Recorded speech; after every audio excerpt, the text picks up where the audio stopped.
За би нэг өнөөдөр нэг амар хулгайчийн тухай ярих гэж байна. Амар хулгайч гэдэг байна. Монголын өрх бүр айл бүрийн одоо эзэн суудсан нэг юм хулгайч байна. Бүр аимшигтай гэдэг байна. Гэхдээ энэ үнэн гэдэг байна. Тэгээ энэ их сонин гэдэг байна. Тэгээ бид бүхэн бүгдээрээ хүлээмжшүүлсэн юм шиг гэж ойлгоод байна. Гэхдээ ойлголт дутуу байгаа байхгүй. Энийг ойлгохгүй байна гэж. Тэгээ би энийг маш ойлгомжтой байдлаар хэлье гэж. Таны аавын чинь, ээжийн чинь, эмээгийн чинь, өвөөгийн чинь тийм үү? Тэтгэврийн нэмэх боломжийг тэтгэврийн шимтгэлж гэдэг юм. Энэ зүйлүүдээс татвар авч яадаг. Тэгсэн мөртлөө таны гэрт ч ороо суудсан байж байгаа. Энэ хулгайч. Гэрт ч амьдэрдэг гэвд та. Тэгээд одоо бидний энэ хөдөлмөр эрхэлж байгаа нийт Монголын ард түмний цалин дээрээс татвар авдаг. Татвар авдаг. Тэгээд гэрт ч ороо суудсан байж. Тэгээ та нарын үр хүүхдүүдээр чинь оюун сундаашаа угаалгаад ирээдүйн одоо үр хүүхдийн чинь боломжийг хулгайлсан гэдэг чинь. Сурах, боловсрох, эрүүл мэнд байх, тийм ээ? Энэ бүх боломжийг хулгайлаад танаа гэрт ч ороо сууж идэг. Ийм хулгайч. Маш аимшигтай гэдэг чинь. Юу вэ гэхээр эн чинь оюу толгойн гэрээ гэж чинь. Оюу толгойн гэрээ. Гэхдээ тэгээд бид нар одоо гэртээ оруулаад тэр ретионто гэдэг заваа ямиг гэртээ оруулаад бүр тэжээж штэ бид нар бүгдээрээ.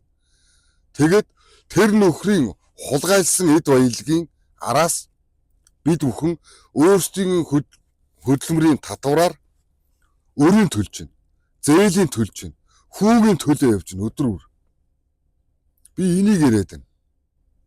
Энэ бол одоо хүлээмжшүүлж одоо болдог зүйл мүү юм. Мэдхгүй гэж тийм. Гэхдээ энийг ойлгохгүй байна гэж. Мэдхгүй байгаа юм уу? Ойлгохгүй байгаа юм. Бүү мэд гэж. Би бол энэ зүйлийг мэдэрч байна гэдэг шүү дээ. Мэдэрч байна шүү дээ. Өөрийнхөө энэ одоо тийм ээ 13 энэ гараар олсон мөнгөө би энэ хулгайч нарын тийм ээ Монголын баялагийг хулгайлсан энэ эд баялагийг завшиж явах энэ үйл явцад би өнөөдөр тэдний зээлсэн мөнгийг хүүгийн төлөө сууж байна. Өөрийнхөө хавдрын эдсээр. Гэхдээ би энийг хэлээд байна шүү дээ. Энэ бүр энэ зүйл гэдэг шүү дээ. Ингээ зогсохгүй гэж шүү дээ. Монголын айл бүр өрх бүрд энэ зүйл үүрлцсэн гэдэг шүү дээ. Та нарын тэтгэврийг нэмэх боломжгүй. Та нарын цалин нэмэх боломжгүй гэдэг шүү дээ. Та нар эрүүл мэндэ хамгаалуулах тийм боломжгүй гэж шүү дээ. Та нар шударгаар энэ олон улсын ихтэй сургуулиудад явах боломжгүй гэж байна. Энэ зүйл гэдэг чинь.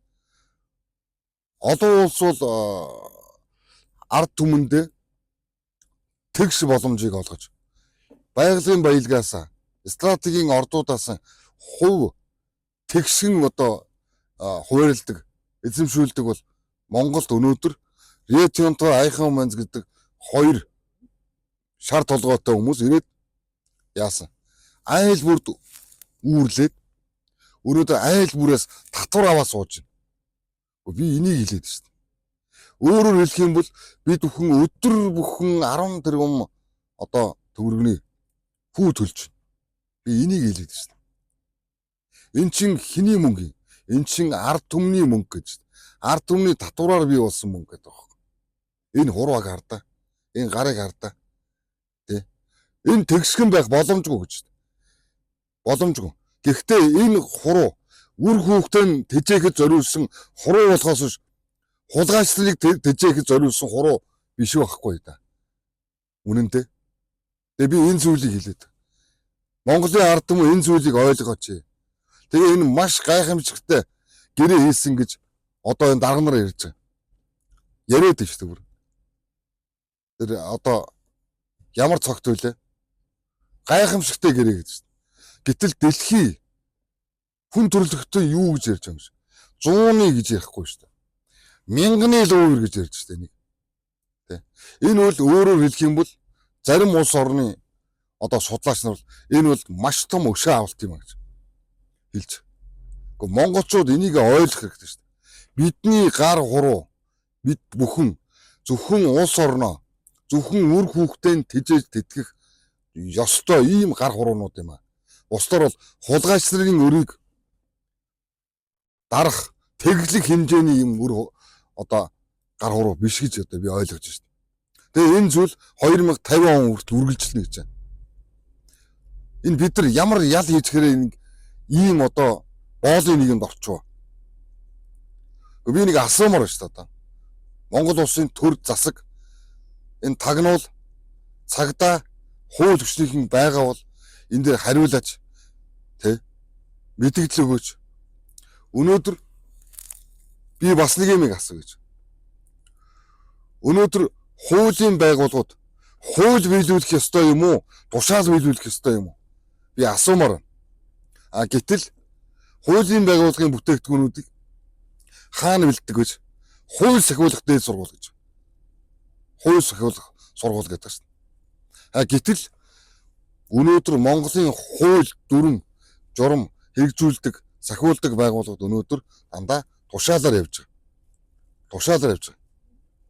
Гэдгийг та бүхэн мэдэж байгаа гэдэг чинь. Мэдэж байгаа гэдэг чинь. Ийм зүйл энэ үнэн үү? Худлаа юу гэдэг та нар бодоод үзээрэй. Тэр комент бичээрэй. Маш олон хүн комент бичээрэй. Энийг маш олон шеэрлээ түгээгээд өгөрэй. Энэ ганц миний гар хурууны асуудал биш ээ гэдэг чинь. Миний үр хөвгтийн асуудал биш гэдэг чинь. Энэ Монголын өрх бүрд үүрсэн зовлон гэдэг чинь. Монголын өрх айл бүрийн татвар гэж чинь. Энэ бидний боломж гэдэг чинь. Ийм зүйл. Бүгдээрээ комент бичээрэй, бүгдээрээ шеэрлээрэй. Түгээгээрэй.